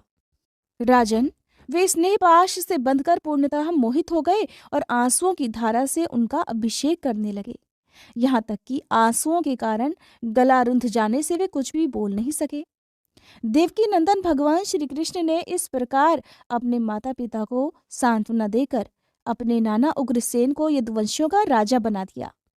परीक्षित, श्री कृष्ण ही सारे विश्व के विधाता हैं। उन्होंने जो कंस के भय से व्याकुल होकर इधर उधर भाग गए थे, उन यदु, वृष्णि, अंधक, मधु, दाशहर और कुकुर आदि वंशों से उत्पन्न समस्त सजातीय संबंधियों को ढूंढ ढूंढ कर बुलवाया। उन्हें घर से बाहर रहने में बड़ा क्लेश उठाना पड़ा था। भगवान ने उनका सत्कार किया, सांत्वना दी और उन्हें खूब धन संपत्ति देकर तृप्त किया और अपने अपने घरों में बसा दिया। अब सारे के सारे यदुवंशी भगवान श्री कृष्ण तथा बलराम जी के बाहुबल से सुरक्षित थे। उनकी कृपा से उन्हें किसी प्रकार की कोई व्यथा नहीं थी, दुख नहीं था। उनके सारे मनोरथ सफल हो गए थे, वे कृतार्थ हो गए थे। अब वे अपने अपने घरों में आनंद से विहार करने लगे। भगवान श्री कृष्ण का वदन आनंद का सदन है। अब देवकी नंदन भगवान श्री कृष्ण और बलराम जी दोनों ही नंद बाबा के पास आए और गले लगने के बाद उनसे कहने लगे, पिताजी, आपने और मैया यशोदा ने बड़े स्नेह और दुलार से हमारा लालन पालन किया है। इसमें कोई संदेह नहीं कि माता पिता संतान पर अपने शरीर से भी अधिक स्नेह करते हैं। जिन्हें पालन पोषण न कर सकने के कारण स्वजन संबंधियों ने त्याग दिया है, उन बालकों को जो लोग अपने पुत्र के समान लाड़ प्यार से पालते हैं, वे ही वास्तव में उनके माता पिता हैं। पिताजी, अब आप लोग ब्रिज में जाइए। इसमें संदेह नहीं कि हमारे बिना वात्सल्य स्नेह के कारण आप लोगों को बहुत दुख होगा। यहाँ के सुहृद संबंधियों को सुखी करके हम लोग आप लोगों से मिलने के लिए अवश्य ही आएंगे। भगवान श्री कृष्ण ने नंद बाबा और दूसरे ब्रजवासियों को इस प्रकार समझा बुझाकर बड़े आदर के साथ वस्त्र, आभूषण और अनेक धातुओं के बने बर्तन आदि देकर उनका सत्कार किया। भगवान की बातें सुनकर नंद बाबा ने प्रेम से अधीर होकर उन दोनों भाइयों को अपने हृदय से लगा लिया और फिर अपने नेत्रों में आंसू भरकर गोपों के साथ व्रज के लिए प्रस्थान किया। राजन, इसके बाद वसुदेव जी ने अपने पुरोहित गर्गाचार्य जी और दूसरे ब्राह्मणों से दोनों पुत्रों का विधि पूर्वक द्विजाति समुचित यज्ञोपवीत संस्कार करवाया। फिर वे दोनों गुरुकुल में निवास करने की इच्छा से काश्यप गोत्री संदीपनी मुनि के पास गए, जो अवंतीपुर अर्थात उज्जैन में रहते थे। वे दोनों भाई विधि पूर्वक गुरु जी के पास रहने लगे। उस समय वे बड़े ही सुसंयत, अपनी चेष्टाओं को सर्वथा नियमित रखे हुए थे। गुरु जी तो उनका आदर करते ही थे, भगवान श्री कृष्ण और बलराम जी भी गुरु की उत्तम सेवा कैसे करनी चाहिए, इसका आदर्श लोगों के सामने रखते हुए बड़ी भक्ति से इष्ट देव के समान उनकी सेवा करने लगे। गुरुवर सांदीपनी जी उनकी शुद्ध भाव से युक्त सेवा से बहुत प्रसन्न हुए। उन्होंने दोनों भाइयों को 6 अंग और उपनिषदों के सहित संपूर्ण वेदों की शिक्षा दी। परीक्षित, भगवान श्री कृष्ण और बलराम जी तो सारी विद्याओं के प्रवर्तक हैं। इस समय केवल श्रेष्ठ मनुष्यों की तरह व्यवहार करते हुए वे अध्ययन कर रहे थे। उन्होंने गुरुजी के केवल एक बार कहने मात्र से ही सारी विद्याएं सीख ली। केवल 64 दिन रात में ही संयमी शिरोमणि दोनों भाइयों ने 64 कलाओं का भी ज्ञान प्राप्त कर लिया। इस प्रकार अध्ययन समाप्त होने पर उन्होंने सांदीपनी मुनि से प्रार्थना की कि आपकी जो इच्छा हो गुरु दक्षिणा मांग लीजिए। महाराज, सांदीपनी मुनि ने उनकी अद्भुत महिमा और अलौकिक बुद्धि का अनुभव कर लिया था, इसलिए उन्होंने अपनी पत्नी से सलाह करके ये गुरु दक्षिणा मांगी कि प्रभास क्षेत्र में हमारा बालक समुद्र में डूबकर मर गया था, उसे आप लोग वापस ला दीजिए। बलराम जी और श्री कृष्ण का पराक्रम अनंत था, दोनों ही महारथी थे। उन्होंने बहुत अच्छा कहकर गुरु जी की ये आज्ञा स्वीकार कर ली और रथ पर सवार होकर प्रभास क्षेत्र में गए। वे समुद्र तट पर जाकर क्षण भर बैठे रहे। उस समय ये जानकर कि साक्षात परमेश्वर है, अनेक प्रकार की पूजन सामग्री लेकर स्वयं समुद्र उनके सामने उपस्थित हुआ। भगवान ने समुद्र से कहा, हे समुद्र, तुम यहाँ अपनी बड़ी बड़ी तरंगों से हमारे जिस गुरुपुत्र को बहाकर ले गए थे, उसे लाकर शीघ्र ही हमें दे दो। मनुष्य वेशधारी समुद्र ने कहा, देवाधिदेव श्री कृष्ण, मैंने उस बालक को नहीं लिया है। मेरे जल में पंचजन नाम का एक बड़ा भारी दैत्य जाति का असुर शंख के रूप में रहता है। अवश्य ही उसी ने वह बालक चुरा लिया होगा। समुद्र की बात सुनकर भगवान तुरंत ही जल में जा घुसे और शंखासुर को मार डाला, परंतु वह बालक उसके पेट में भी नहीं मिला। तब उसके शरीर का शंख लेकर भगवान रथ पर चले आए। वहां से बलराम जी के साथ श्री कृष्ण ने यमराज की प्रियपुरी संयमनी में जाकर अपना शंख बजाया। शंख का शब्द सुनकर सारी प्रजा का शासन करने वाले यमराज ने उनका स्वागत किया और भक्ति भाव से भरकर विधि पूर्वक उनकी बहुत बड़ी पूजा की। उन्होंने नम्रता से झुककर समस्त प्राणियों के हृदय में विराजमान सच्चिदानंद स्वरूप भगवान श्री कृष्ण से कहा, लीला से ही मनुष्य बने हुए हे सर्वव्यापक परमेश्वर, मैं आप दोनों की क्या सेवा करूं? तब भगवान कहने लगे, हे यमराज, यहाँ अपने कर्म बंधन के अनुसार मेरा गुरुपुत्र लाया गया है। आप मेरी आज्ञा स्वीकार करो और उसके कर्म पर ध्यान न देकर उसे मेरे पास ले आओ। यमराज ने जो आज्ञा कहकर भगवान का आदेश स्वीकार किया और उनका गुरुपुत्र लाकर दे दिया। तब यदुवंश शिरोमणि भगवान श्री कृष्ण और बलराम जी उस बालक को लेकर उज्जैन लौट आए और उसे अपने गुरुदेव को सौंपकर कहा कि आप और जो कुछ चाहे मांग लीजिए। गुरुदेव कहने लगे कि बेटा, आप दोनों ने तो बहुत अच्छी गुरु दक्षिणा दी, अब मुझे और क्या चाहिए? जो तुम्हारे जैसे पुरुषोत्तमों का गुरु है, उसका कौन सा मनोरथ अधूरा रह जाता है? वीरो, अब तुम दोनों अपने घर जाओ। तुम्हें लोगों को पवित्र करने वाली कीर्ति प्राप्त हो। तुम्हारी पढ़ी हुई विद्या इस लोक और परलोक में सदा नवीन बनी रहे, कभी विस्मृत ना हो। बेटा परीक्षित, फिर गुरुजी से आज्ञा लेकर वायु के समान वेग और मेघ के समान शब्द वाले रथ पर सवार होकर दोनों भाई मथुरा लौट आए। मथुरा की प्रजा बहुत दिनों तक श्री कृष्ण और बलराम जी को न देखने से अत्यंत दुखी हो रही थी। अब उन्हें वापस आया हुआ देखकर सब के सब परमानंद में मगन हो गए, मानो खोया हुआ धन मिल गया हो। श्री सुखदेव जी कहते हैं, परीक्षित, उद्धव जी वृष्णि वंशियों में एक प्रधान पुरुष थे। वे साक्षात बृहस्पति जी के शिष्य और परम बुद्धिमान थे। उनकी महिमा के संबंध में इससे बढ़कर और कौन सी बात कही जा सकती है कि वे भगवान श्री कृष्ण के प्यारे सखा और मंत्री भी थे। एक दिन शरणागतों के सारे दुख हर लेने वाले भगवान श्री कृष्ण ने अपने प्रिय भक्त और एकांत प्रेमी उद्धव जी का हाथ अपने हाथ में लेकर कहा, हे सौम्य स्वभाव उद्धव जी, तुम ब्रज में जाओ। वहां मेरे माता पिता नंद बाबा और यशोदा मैया है, उन्हें आनंदित करो। और गोपियां मेरे विरह की व्यथा से बहुत दुखी हो रही हैं। उन्हें मेरे संदेश सुनाकर उस वेदना से मुक्त कर दो। प्यारे उद्धव, गोपियों का मन लगातार हर क्षण मुझ में ही लगा रहता है। उनके प्राण, उनका जीवन, उनका सब कुछ मैं ही हूँ। मेरे लिए उन्होंने अपने पति, पुत्र आदि सगे संबंधियों को छोड़ दिया है। उन्होंने बुद्धि से भी मुझी को अपना प्यारा, अपना प्रियतम, नहीं नहीं अपना आत्मा मान रखा है। मेरा ये व्रत है कि जो लोग मेरे लिए लौकिक और पारलौकिक धर्मों को छोड़ देते हैं, उनका भरण पोषण मैं स्वयं करता हूँ। हे प्रिय उद्धव, मैं उन गोपियों का परम प्रियतम हूँ और मेरे इतनी दूर चले आने पर वो मुझे स्मरण करके अत्यंत मोहित हो रही हैं, बार बार मूर्छित हो जाती हैं, मेरे विरह की व्यथा से व्याकुल हो रही हैं, हर क्षण मेरा इंतजार करती हैं।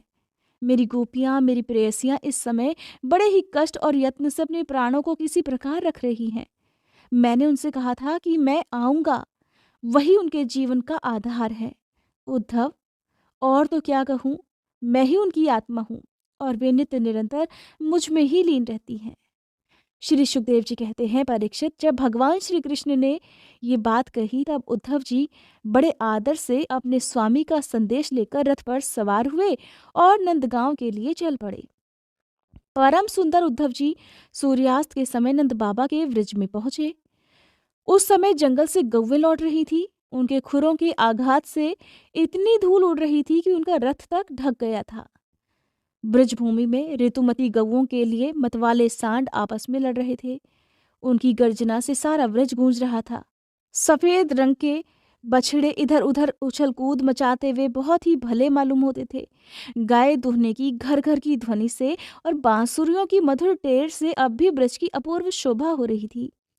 गोप और गोपियां सुंदर सुंदर वस्त्र और गहनों से सज धज कर भगवान श्री कृष्ण और बलराम जी के सुंदर मंगलमय चरित्रों का गान कर रहे थे और इस प्रकार ब्रज की शोभा और भी बढ़ गई थी। गोपों के घरों में अग्नि, सूर्य, अतिथि, गौ, ब्राह्मण और देव पितरों की पूजा की हुई थी। धूप की सुगंध चारों ओर फैल रही थी और दीपक जगमगा रहे थे। उन घरों को पुष्पों से सजाया गया था। जब भगवान श्री कृष्ण के प्यारे अनुचर उद्धव जी ब्रिज में आए तब उनसे मिलकर नंद बाबा बहुत ही प्रसन्न हुए। उन्होंने उद्धव को गले लगाकर उनका वैसा ही सम्मान किया मानो स्वयं भगवान कृष्ण आ गए हों। समय पर उत्तम अन्न का भोजन कराया और जब वे आराम से पलंग पर बैठ गए तब सेवकों ने उनके पांव दबाकर, पंखा झलकर उनकी थकावट दूर कर दी। तब नंद बाबा ने उनसे पूछा, हे परम भाग्यवान उद्धव जी, अब हमारे सखा वसुदेव जी जेल से छूट गए। उनके आत्मीय स्वजन और पुत्र भी उनके साथ हैं। इस समय वे सब कुशलता से तो है ना? ये बड़े सौभाग्य की बात है कि अपने पापों के कारण पापी कंस अपने अनुयायियों के साथ मारा गया, क्योंकि स्वभाव से ही धार्मिक परम साधु यदुवंशियों से वे सदा द्वेष करता था। अच्छा उद्धव जी, श्री कृष्ण हमें कभी याद भी करते हैं या नहीं? ये उनकी माँ है, स्वजन संबंधी हैं, सखा हैं, गोप हैं, उन्हीं को अपना स्वामी और सब कुछ मानने वाला ये व्रज है, उन्हीं की गौवें वृंदावन और ये गिरिराज है। क्या वे कभी इनका स्मरण करते हैं? आप ये तो बतलाइए कि हमारे गोविंद अपने सुहृद बांधवों को देखने के लिए एक बार भी यहाँ आएंगे क्या? अगर वे यहाँ आ जाते तो उनकी वह सुघड़ नासिका, उनका मधुर हास्य और मनोहर चितवन से युक्त ये मुख कमल हम दोबारा देख तो लेते। उद्धव जी, श्री कृष्ण का हृदय उदार है, उनकी शक्ति अनंत है। उन्होंने दावानल से, आंधी पानी से, वृषासुर से और अजगर आदि अनेकों मृत्यु के निमित्तों से जिन्हें टालने का कोई उपाय नहीं था, एक बार नहीं अनेकों बार हमारी रक्षा की है। हे उद्धव जी, हम तो लगातार उन्हीं को याद करते हैं। उन्हें याद करने के अलावा हमारा तो कोई काम काज में मन ही नहीं लगता। जब हम देखते हैं कि ये वही नदी है जिसमें श्री कृष्ण कभी जल की क्रीड़ा करते थे, ये वही गिरिराज है जिसे उन्होंने अपने एक हाथ पर उठा लिया था, ये वही वन के प्रदेश हैं जहाँ श्री कृष्ण गौवें चराते हुए बांसुरी बजाया करते थे, और ये वही स्थान है जहाँ वे अपने सखाओं के साथ तरह तरह के खेल खेला करते थे। और साथ ही हम ये भी देखते हैं कि वहाँ उनके चरण चिन्ह अभी तक मिटे नहीं हैं। तब उन्हें देखकर हमारा तो मन श्री कृष्णमय हो जाता है इसमें संदेह नहीं कि मैं श्री कृष्ण और बलराम को देव शिरोमणि मानता हूँ और ये भी मानता हूँ कि वे देवताओं का कोई बहुत बड़ा प्रयोजन सिद्ध करने के लिए ही वहां आए हुए हैं। स्वयं भगवान गर्गाचार्य जी ने मुझसे ऐसा ही कहा था। जैसे सिंह बिना किसी परिश्रम के पशुओं को मार डालता है, वैसे ही उन्होंने भी तो खेल ही खेल में 10,000 हाथियों का बल रखने वाले कंस, उसके दोनों अजय पहलवानों और महान बलशाली गजराज कुवलिया पीड़ को मार डाला। श्री सुखदेव जी कहते हैं, हे परीक्षित, नंद बाबा का हृदय यूं ही भगवान श्री कृष्ण के अनुराग रंग में रंगा हुआ था। जब वे इस प्रकार श्री कृष्ण की लीलाओं का स्मरण करने लगे, तब तो उनके मन में प्रेम की बाढ़ ही आ गई। वे विह्वल हो गए और उनसे मिलने की तीव्र इच्छा उनके मन में हो गई, जिस कारण उनका गला रुंध गया और वे मौन हो गए। यशोदा रानी भी वहीं बैठकर नंद बाबा की बातें सुन रही थी। श्री कृष्ण की एक एक लीला सुनकर उनके नेत्रों से भी आंसू बहते जाते थे और पुत्र स्नेह की बाढ़ से उनके स्तनों से दूध की धारा बहती जा रही थी। तब उद्धव जी उन दोनों को समझाते हुए कहने लगे कि भक्त वत्सल यदुवंश शिरोमणि भगवान श्री कृष्ण थोड़े ही दिनों में व्रज में आएंगे और आप दोनों को अपने माता पिता को आनंदित करेंगे। जिस समय उन्होंने समस्त यदुवंशियों के द्रोही कंस को रंगभूमि में मार डाला और आपके पास आकर ये कहा कि मैं व्रज में आऊंगा, वे उस कथन को अवश्य ही सत्य करेंगे। आप दोनों तो परम भाग्यशाली हैं। दुख मत कीजिए, आप श्री कृष्ण को सदा अपने पास ही देखेंगे, क्योंकि जैसे काष्ठ में अग्नि सदा ही व्यापक रूप से रहती है, वैसे ही वे समस्त प्राणियों के हृदय में सदा विराजमान रहते हैं। परीक्षित, भगवान श्री कृष्ण के सखा उद्धव और नंद बाबा इसी प्रकार आपस में बातें करते रहे। सारी रात बात करते करते वह रात बीत गई। कुछ रात शेष रहने पर गोपियां उठी। दीपक जलाकर उन्होंने घर की देहलियों पर वास्तुदेव का पूजन किया, अपने घरों को झाड़ बुहार कर साफ किया और फिर दही मथने लगी। गोपियों की कलाइयों में कंगन शोभायमान हो रहे थे। रस्सी खींचते समय वे बहुत भली लग रही थी। कानों के कुंडल हिल मिलकर उनके कुमकुम मंडित कपोलों की लालिमा बढ़ा रहे थे। उनके आभूषणों की मणियां दीपक की ज्योति से और भी जगमगा रही थी और इस प्रकार वे अत्यंत शोभा से संपन्न होकर दही मथ रही थी। और जब भगवान भास्कर का उदय हुआ, तब गोपियों ने देखा कि नंद बाबा के दरवाजे पर एक सोने का रथ खड़ा है। तो वे एक दूसरे से पूछने लगी कि अरे सखी, ये किसका रथ है? किसी गोपी ने कहा, कंस का प्रयोजन सिद्ध करने वाला अक्रूर ही तो कहीं फिर से नहीं आ गया है, जो कमल नयन प्यारे श्याम सुंदर को यहाँ से मथुरा लेकर गया था। दूसरी गोपी कहने लगी, क्या अब वो हमें ले जाकर अपने मरे हुए स्वामी कंस का पिंडदान करेगा? अब यहाँ उसका आने का क्या प्रयोजन हो सकता है? गोपियां इस प्रकार आपस में बातचीत कर ही रही थी कि उसी समय नित्य कर्म से निवृत्त होकर उद्धव जी ही वहां आ पहुंचे। उसके बाद उद्धव जी ने गोपियों से जो कुछ कहा, उसका वृतांत आप अगले अध्याय में सुनेंगे। उम्मीद करती हूँ ये वीडियो आपको पसंद आई होगी।